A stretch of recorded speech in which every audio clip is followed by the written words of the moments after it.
કરાટેની દુનિયામાં જામનગરના સતોરા સમાજની ઝીલ મકવાણા કરશે ભારતનું પ્રતિનિધિત્વ.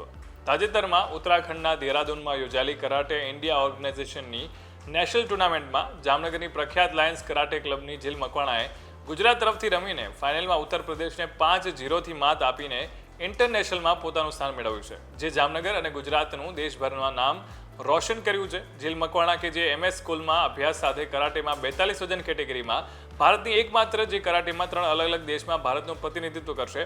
South Asian championship, Bhutan Commonwealth karate championship, Bangladesh અને એશિયન કરાટે ચેમ્પિયનશિપ, ફિલિપાઇન્સ આ સાથે આવતા વર્ષે થનારી વર્લ્ડ કરાટે ચેમ્પિયનશિપમાં પણ એણે પોતાનું સ્થાન મેળવ્યું છે, જે જામનગર તથા ગુજરાત માટે ઇતિહાસમાં સુવર્ણ અક્ષરોમાં એનું નામ ગુંજી ઉઠશે.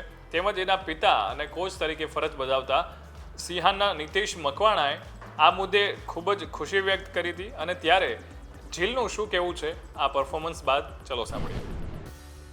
મારું નામ ઝીલ મકવાણા છે. MS સ્કૂલ ધોરણ 12માં અભ્યાસ કરું છું. ગુજરાત સ્ટેટ ક્લિયર કરીને હું દેહરાદૂન ઉત્તરાખંડમાં ટુર્નામેન્ટ રમવા ગઈ હતી.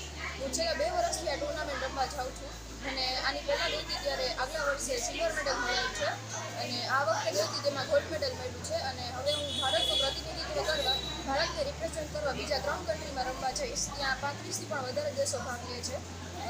3 કન્ટ્રીનું નામ છે. એક સાઉથ એશિયન રમવા જઈશ તે ભૂટાન, એશિયન ચેમ્પિયનશિપ રમવા જવાની છું બાંગ્લાદેશ અને કોમનવેલ્થ રમવા જવાની છું ફિલિપાઇન્સ. અને નેક્સ્ટ ટાઈમ હું WKF રમવા જવાની છું, વર્લ્ડ કરાટે ફેડરેશન, અને ઇન્ડિયાને રિપ્રેઝેન્ટ કરીશ. અને મારી ઈચ્છા છે કે હું તેને વધારે બેસ્ટ પરફોર્મ કરી શકું.